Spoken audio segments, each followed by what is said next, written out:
doing, man. It's awesome.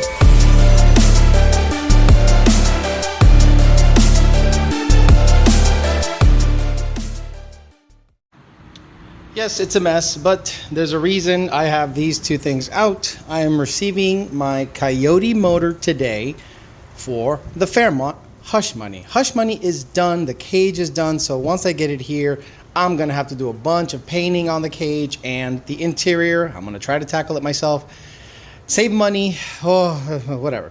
But getting ready because I'm gonna go to Jake's house. Jake has a Gen 3 bottom end, Gen 2 headed, locked cam Coyote he was gonna use on his project.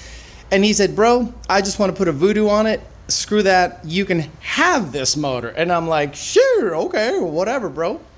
So I'm heading over there to pick it up. And obviously I'm getting ready to offload it from a trailer. And obviously has to get, winched off the trailer and then put on this guy. And then I'm gonna go ahead and put the carbureted intake on it, the Holley headers on it, which again, I'm not looking to make that the final mock-up, just to get parts off of the shelf in my 1-1 and put it over here in one of my now 3 garages. That's right, I have rented yet another space here because it became available. And if it was up to me, I'd have this whole row of garages and the total price per month would be less than $1,000. That's why I do it. So I'm gonna go over to Jake's. The next thing you'll see is me offloading this Coyote motor, putting the carbureted Sullivan intake on it, the Holley headers, and putting it off to the side so that when the Fairmont shows up, I can do a lot of mocking up. I will show you some of the accessories that I bought for the motor and some of the future plans for the Fairmont on this video. So for now, let me get over to Jake's. Next thing you'll see is me offloading the motor. There she is. There's the motor that's gonna end up in the Fairmont. So I'm gonna go ahead and do my job and get in there and start getting the engine hoist out there. The problem is this is soft asphalt, so I might have to squeeze this guy in a lot closer so that it's right here so I can just pick it up. But because the engine came with a nice little stand, I don't have to use this guy. I don't have to use this guy at all. I can just put it on this cart and have it be mobile. I'll be able to wiggle it around and not have much of an issue. So get it in closer, take this guy out, and then after I bring the trailer back to Jake's, I'll put the intake on it and show you what the plans are and then wrap up the video.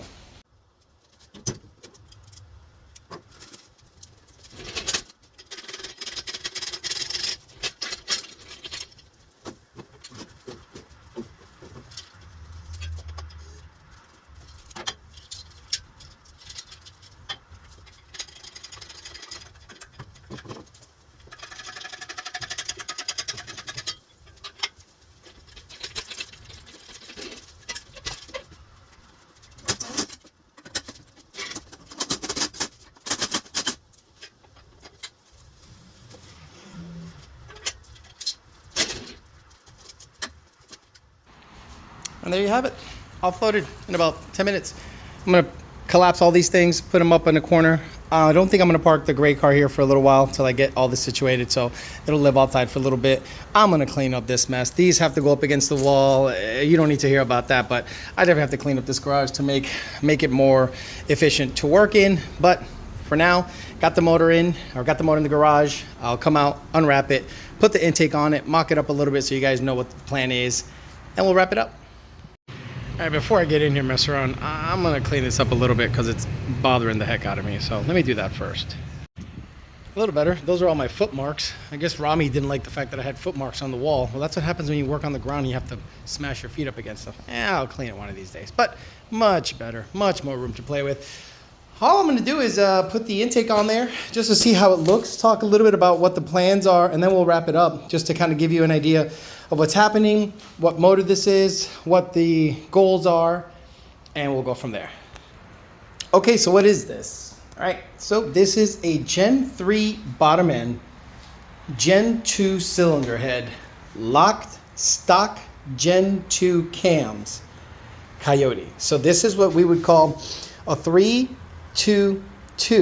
If I'm not mistaken, these are Gen 2 cams. I'll have to verify with Jake, and they are locked out, meaning no VCT. I know, Alex, you guys talk so much about incorporating VCT. Why aren't you going to use it? Simple. This is going to be a carbureted setup, so there is no way to control the cams unless I use something very expensive and exotic like Motec to control the spark and other things, but it's going to be carbureted. So what I want to do is use something like maybe a Fuel Tech 550 or Mega Squirt, just to control the spark, trans brake, and all the boost control stuff, and have the car be as analog as possible. It's going to have a carburetor on top. It's going to have a turbo 400 out back. The only thing the computer is going to control is the spark, trans brake, boost. That's it. So I'm not looking to have injectors in this thing. I'm not looking to mess with, you know, crazy stuff. I'll try to utilize the stock coils, but if I have to go to like a smart coil or different coil setup, I'm open to doing that. But again, this is all an effort to make the car analog, cool, and different. Now, I'm gonna go ahead and put the Sullivan intake on just to give you an idea of what I'm going for. And there you have it. That's basically what I want out of this thing. I want to be able to run a carburetor on top. This is a Sullivan intake, direct fit for Coyote, and as you can tell, the bolt pattern fits properly. Everything is as it should be. You don't have to do any kind of finagling to use like a 5.4 intake and machine and weld stuff so that it can fit the Coyote bolt pattern. It all is done. This is an $830 intake by itself, so just beware of that. So yeah, 322, sorry. So Gen 3 bottom end, Gen 2 heads. So it should be about 12-to-1 compression. I'm looking to go 7s in a 3,300 pound Fox body. When it's all said and done, it needs about 1,100 rear wheel horsepower to make that happen on a bonsai run. So that's the hope, that this stock bottom end holds up to that kind of abuse. I think it will, but we'll see. Let me throw some bolts in, make sure all the bolts are good, bolt patterns. I don't have to open anything up. And then, you know, I'll just talk about the motor plate situation. That's right, I got a motor plate from Billet Pro Shops, a mid plate and brackets for the front. So that basically the way this is gonna mount on the car is so as not to utilize any motor mounts, okay? You'll have a ton of room in the middle in case you wanna run any kind of weird hot side or something like that. That's kind of the added benefit of running a mid plate and brackets in the front, and that's basically how it's gonna mount to the body right there. It's gonna have to get welded, bolted, who knows what the hell they do, so I'll do a lot of research and getting that done, and that'll be on my end. Basically, once the car comes here, my job is to be the one putting all this stuff in. These brackets go a certain orientation in the front. So once everything is, you know, all the accessories and everything are on, these guys go either this clearance is the alternator or something like that, some along those lines, and I have to weld tabs on the frame of the tubular side of the roll cage to mount these. So this will be the front part of the motor plate system. The mid plate will be the back, and then these little guys are like, call them like little struts. This will avoid the motor from doing this. Okay, so there'll be some supports, and this is basically something I got from Billet Pro Shops. I went to Gump's list. They have a Coyote swap Fox body. They have a complete list of what they did to make that car happen and what parts needed to happen to put a Coyote in it in a mid-plate fashion with some kind of strut, support strut on the front and back to keep it from rocking, and the brackets and mid-plate to get it all mounted on a Fox body. Billet Pro Shops, they're out of Canada. I don't even know why they're still in Canada. Canada sucks, but you know, the Canadian government sucks. Let's just say that. The people are fine. Alrighty, it's that time. It's E85 time. Get the fuck out of the way, taxi cab. I don't care that you had a modular. Who gives a shit?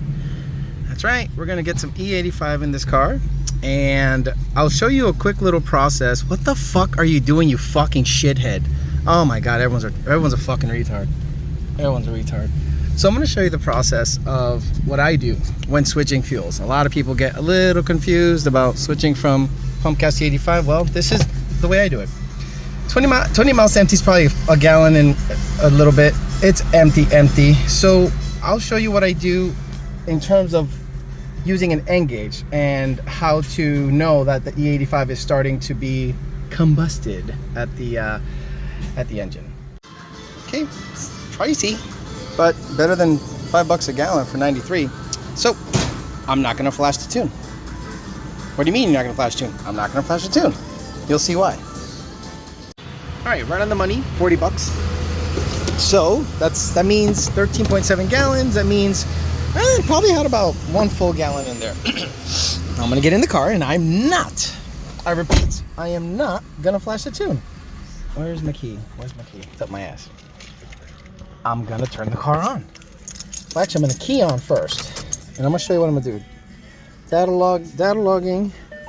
Yes, normal mode. Always normal mode. Please, guys, always normal mode. Don't know why you guys think race mode is gonna make the car do something different. Sorry, allergies as always. Allergies forever. So look at the fuel trims, right? 1.0, the car's not running. So let's get the car running. Remember, pump gas tune is flashed. E85 is in the tank. We're gonna drive. I'm gonna drive just to a parking spot just to get out of the pump because I'm that guy.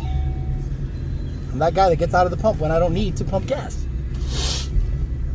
Okay, so it's trimming gasoline, right? Because it's tuned for gasoline. So the fuel trims are within a certain spec, right? Now, what would happen once the car started to combust E85 with a stoichiometric air fuel value of pump gas? Because E85 is 30% less dense, this will start to trim in fuel, meaning it's going to go 1.05, 1.1, 1.2, and when it gets to about 1.15, 1.2, I flash the E85 Tune. So let's wait for that to happen. And there you have it. We are now trimming in about 11 or 10% fuel. So if you add the long term plus the short term, okay, 4 and 3, 8, or say 7, so eventually it'll get to about 15%. And that's when I flash the tune over, because now I know it's burning mostly ethanol. Now, I'm not going to log with this tank. What I'm going to do is I'm going to just run this tank out. That's right. I'm using this tank to dilute the remaining pump gas that's in the car. Then I will go back, test the fuel, make sure it's trimming within a certain percentage, and we party. So actually, I should be able to trim it in. Actually, I should be able to flash the tune pretty soon because it's almost 15%. And then I'll let it trim out about 10, drive it for a while normally, and fill up later on, and then I can get to logging. Just taking in the sights while the car flashes. It's been pretty down here. Oh, yep. Very good. She's done. Beautiful. So, 10 seconds. What I do is key off, open the door. 1, 2, 3. So, what do you think the fuel trims are going to look like when I turn the car on with an E85 Tune loaded on a car that's probably burning E70? If you said it would trim out some fuel, meaning the fuel trims would be like 0.90 or 0.88, you would be correct. So let's see what it does. Key on. Diagnostics, data logging, normal mode. Hi. All right, so start logging before I start. Engage is the GOAT of all tuning devices. Don't care what anyone says.